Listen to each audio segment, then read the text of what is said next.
Project that I did when I was a postdoc in Daniel Weissman's group at Emory University, using his money but not advancing his research program. And then I will also talk about an extension of, an extension that I've been using, an extension that I've been doing at my new job at Emory. So, I'm going to start with a little story. It was 2020. It was the depths of COVID isolation. This was before I got a cat. I was very bored and very lonely and very sad. I was on a Zoom call with an aerospace engineer, so not a biologist, not a mathematician, aerospace engineer. She was telling me about a very bad date she had with a guy who talked only about sea cucumbers the whole time. Said he didn't have a TV, only talked about sea cucumbers. He was a grad student, worked on sea cucumbers. A little bit relatable, right? So that conversation, she was ranting a bit, and then she said something that I'm going to paraphrase the second part, but not the first part. Sea cucumbers are stupid. Won't the predators just want to keep approaching them to eat the guts anyway? So this is in reference to the fact that sea cucumbers, some of them, when approached by predators, will spit out some of the respiratory system, and then to distract the predators, to give the predators a little snack so that they can get away. Like, they're so stupid. Why don't the predators just want to keep approaching the sea cucumber so they can get the snack? It's not really a predator deterrent. So, that is a verbal hypothesis. And I was like, aha, I can model that. So I did. And so the actual term for this process of on purpose losing a body part is called autotomy. I didn't know that before I started this project. I don't know if I'm pronouncing it right now, but that's what it is. So you can see here that this is a lizard. This is the least gruesome image I could have gotten of this thing. Here's a lizard. And if you look very closely, the pattern of the tail changes from the relative pattern of the rest of the skin, which indicates that at some point, this lizard lost this part of its tail and then regrew. And so that's one of the ways in which these organisms can get rid of one body part on purpose for various different reasons. Very dramatic behavior, and there's many possible benefits, and including, big one, avoiding predation. That's the one that we usually think of when we think of autotomy. You get rid of a body part, predator gets distracted, and eats the body part, you lose. There are other potential uses for this, including if your body part is infected, you might want to get rid of it so you don't die. And in some very specific cases, you can actually increase your reproductive success depending on what you use that body part for. And there's also many possible costs. So this is a behavior that has very big benefits. Hey, maybe I don't get eaten.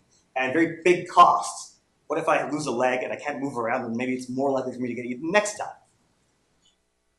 Also, if I want to regenerate the body part, that's a huge cost of metabolism and energy. And then because biology is irritating, you can also have decreased reproductive success if you perform autotomy, depending on other circumstances. This is usually a sexual selection thing, in which you're less likely to be picked if you're losing a lost body part. So, big dramatic trait, lots of big costs, lots of big benefits. I'm going to be focusing entirely on predation avoidance and regeneration cost in this model. So as a trait, autotomy is very widely distributed across the animal tree, but it's very rare. So it shows up in a couple of lineages in each of these types of invertebrates, and actually it's, and then some vertebrates. But yeah, so organisms as diverse as the sea cucumbers over here, and then the various worms, lizards, arthropods, jellyfish. So it's all over the tree, but it doesn't happen very often. So it's sort of it's an interesting trait that way. So distributed widely but rare, big costs, big benefits, very dramatic. So it's worth thinking about what factors could be involved in the evolution of this trait. There's been almost no theory on this. This review from 2019, which is a very comprehensive review about all we know about autotomy, it even says like, hey, there hasn't been a lot of theory on this, and almost everything has been in optimal escape theory. And so it's like, okay, so there's plenty of space for me to just make up a bunch of models and see what happens. So the thing that I was doing to specifically answer this verbal hypothesis was a game between the predator and the prey. So there's two strategies for each. So the predators can either avoid this focal prey that we're thinking of and go eat something else, or approach this focal prey that we're thinking of and eat the thing that may possibly perform autotomy. Prey, on the other hand, can either just be normal, not lose any limbs, don't do the autotomy strategy, or they could perform autotomy and lose a body part, pay the cost, and then maybe get the benefit of increased escape possibility. So if you look at the things in this table here. Little v is the value of the alternative prey. I don't really model that. If the prey want to go over and eat something else, that's out of scope of my model. It's just a little v. C is the cost of autotomy. This could be anything, but I usually, in this case, it's sort of conceptualized as a metabolic or energetic cost of regenerating the part. And so that's the C there, and that's only present in the autotomy strategy. A is the probability that if you encounter a predator, you die. P is the corresponding value to V. It's the value of the focal prey that we're thinking of as opposed to the alternative prey. And then R is the effective autotomy and kill rate. So it's multiplied by K, so it's less than 1. So you generally decrease your kill rate if you perform autotomy. And that's measured by this parameter R.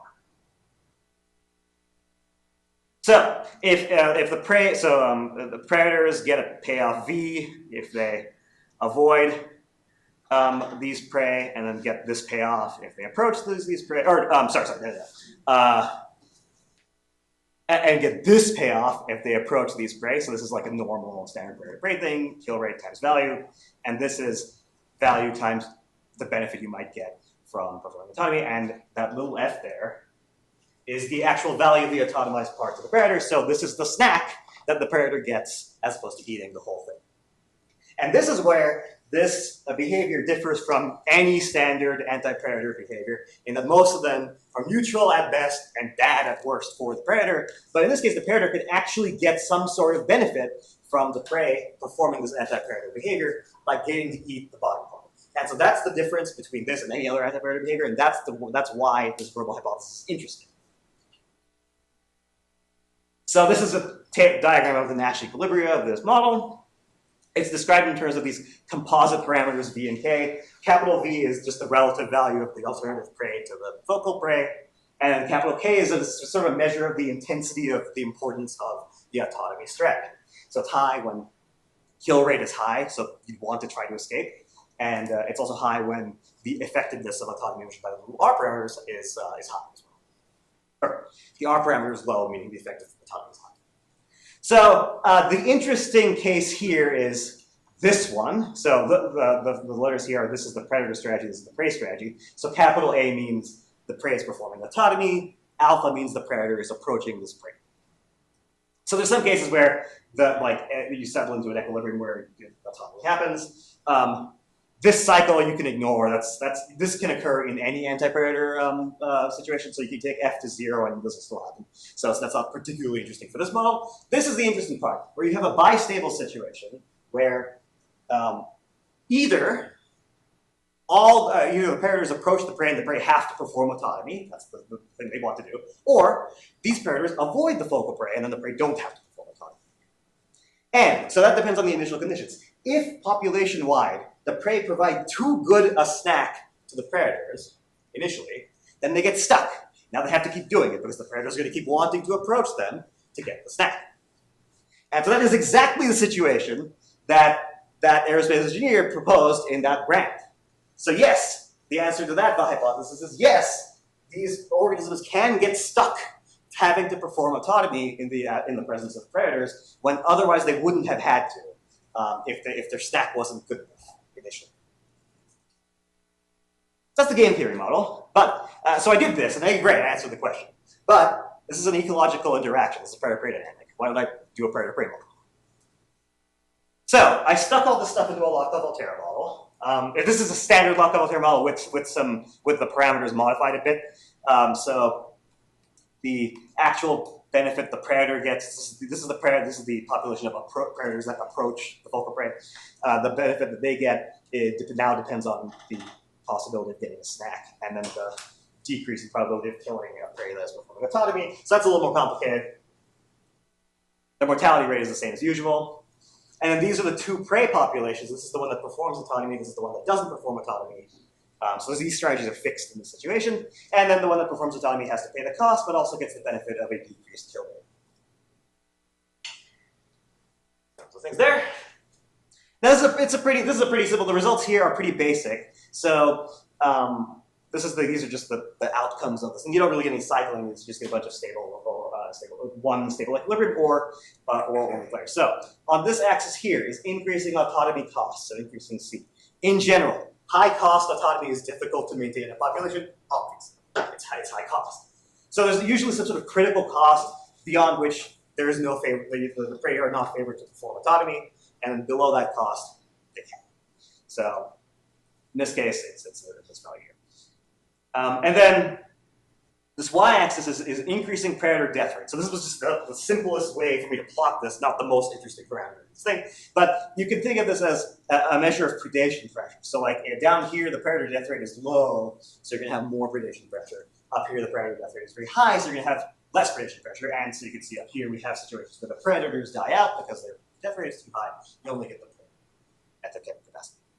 But in some cases, you can get, if the predation pressure is high enough, you can get predator-prey coexistence, and in particular, you can get autonomy. And depending on how good the stack is relative to the importance of autonomy, you can even get situations where you're more likely to coexist if autonomy exists in the system than without. So overall, ecological parameters such as predator death rate can influence whether predators and prey coexist, and whether or not autonomy exists in the prey. So, I didn't do a ton of deep thinking here. I thought, okay, I have a game theory model. I have a locked up Volterra model. Let's smash them together. So this is what I did. I made an eco-evolutionary model here because I'm ultimately interested in what conditions are necessary for this trait to evolve, not just to exist. So, or in a given a set of predators and prey. So this is it's an eco-evolutionary model because I have here the population of predators, here the population of the prey. And then here are the frequencies of the approach strategy in the predator and the autonomy strategy in the prey. So these are equations I got from the combining the ecological dynamics and evolutionary dynamics. This one is not obvious. It's so not obvious that I had to write in the paper. This is not obvious. This is how I got it. See appendix for details. And in fact, this story here. There's another little story here. I had initially submitted this paper with a different, much worse equation. Because this is a non-standard model, so I was just making up stuff. And a reviewer came back and said, try this is much better. And I was like, oh yeah, it is much better. So now this is thanks to an anonymous reviewer who very much helped out this model. So yeah, these are the predator and prey population sizes, and these are the strategy frequencies, and this is just basically. I forgot to click through the parameter names, but there they are. So, okay, so those are the equations, those are out of the way. Now we have the actual results. So I'm only looking at one case where the alternative prey is not so valuable. If it is always valuable, then the predators will only want to go there, and so that's not interesting. So when you combine the ecological and evolutionary model together, you get an interesting thing where you get the same sort of structure of what happens when with the ecological model, but the things that happen during coexistence are reminiscent of those Nash equilibria in the evolutionary model. So again, here on the x-axis, here we have increasing cost of autonomy. On the y-axis, we have increasing predator death rate. So high predation pressure, low predation pressure. Oh, and this regime is not modeled well by this model, so just ignore it. So in general, there are always these critical costs that are these C0 and C1 stars that have a lot of ecological parameters hidden within them because the equation is kind of a mess. But over here, like for instance, prey growth rate is in there. And that will affect these critical costs below which autonomy can exist and above which it can't. And then these three panels depend on how valuable the autonomized part is to the predator. And so roughly, if you have low cost and high predation pressure, you're going to get autonomy and predator-prey coexistence.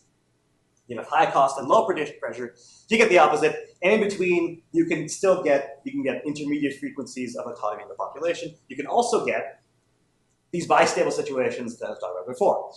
So that suggests that that might be an explanation for why autonomy is distributed the way it is on those phalanges, because it kind of acts like a ratchet. It's very easy for you to get stuck performing it, and then you can't get out. So, so over here, the prey growth rate can matter. So that's the ecological parameter affecting the evolutionary outcomes. And over here, the predator death rate can matter. So that's another ecological parameter affecting evolutionary outcomes. So the conclusions for this part is that prey can get stuck with predator approach under low enough autonomy cost compared to benefit and high value of the snack, which answers the original question in the affirmative. And then ecological parameters can influence the evolution and persistence of autonomy in populations. And if you have like a very high birth rate for prey or a very low predator death rate, you would expect them to be more likely to exhibit more costly autonomy. So you can make a specific prediction about when you would expect to find this behavior in real systems. How am I doing on time? 5 minutes. Great. So that was that project. So what's next? So what if instead of the organism's own body part, the organism loses something very, very, very, very important, an offspring in some sort of developmental stage that it is carrying? So usually this would be like, well, I'm not going to spoil the whole thing. So, yeah, oh no, I spoiled already. Okay, so it's either external eggs or young on either your back or pouch. Can be a burden with respect to predator avoidance, and in some cases, you might want to drop your offspring so you can escape predation and not get. So this is a huge, extremely direct fitness cost in the standard way we would think about fitness, as in you literally lose an offspring because the offspring gets eaten by the predator. And it's even more extreme strategy. It's very dramatic in this case. And so, why am I doing this? There was on the biology subreddit, somebody asked, "Hey, why do kangaroos do this?" And I was like, "Oh wait, I can put that in my model." So this is how I get my ideas. I talk to random people and I go on Reddit. So, okay. So now the question is, does this actually happen? Yes, this happens in mostly macropods, which are a type of marsupial that includes kangaroos, wallabies, a quokka, and then this other small macropod that I forgot the name of. But so these are the ones where it's actually been documented that they will loosen their pouches to drop offspring from outside the pouches, from the pouches when startled by predators. Foxes, dingoes. Yeah, those are the ones that have been documented, foxes and dingoes. Yeah. So non-native predators is just yeah. That's an interesting point there. That is an interesting point. Yes, I didn't think of that. Yeah. It would have been. Yeah, in the past, there's such a paucity of predators in Australia. Now, native predators. They're not needles. I guess. Dingoes have been around for a while. Yeah, they're not. Yeah. When I said foxes, I didn't do a double take in my head. I was like, wait a second. So yeah. Yeah. So other organisms carry offspring. We have this toad that carries eggs on its back. But of course, there's no duck.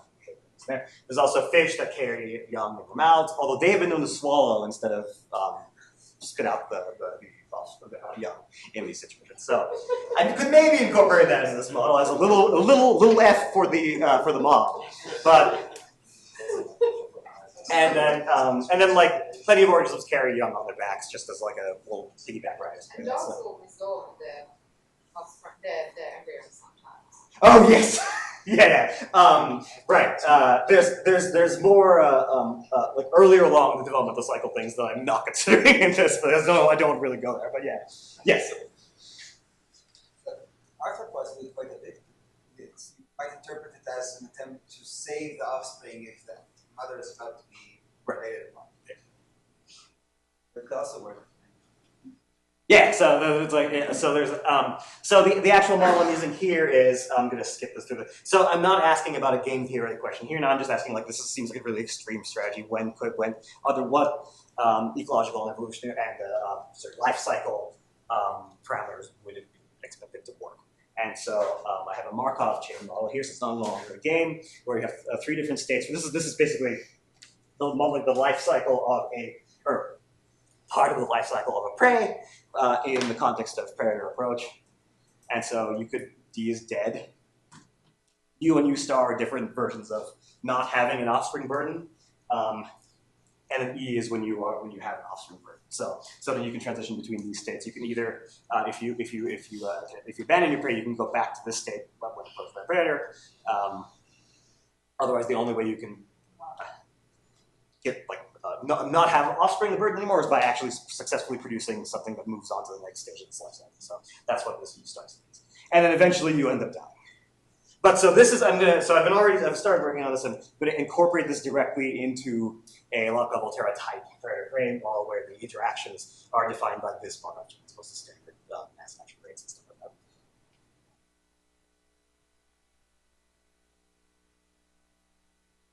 Okay, so that's it.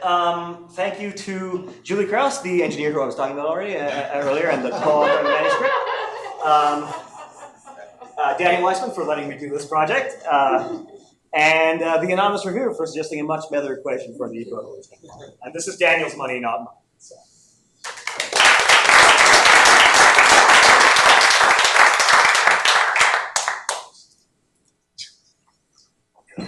Oh, I guess I have to call it puns. So no, is that first?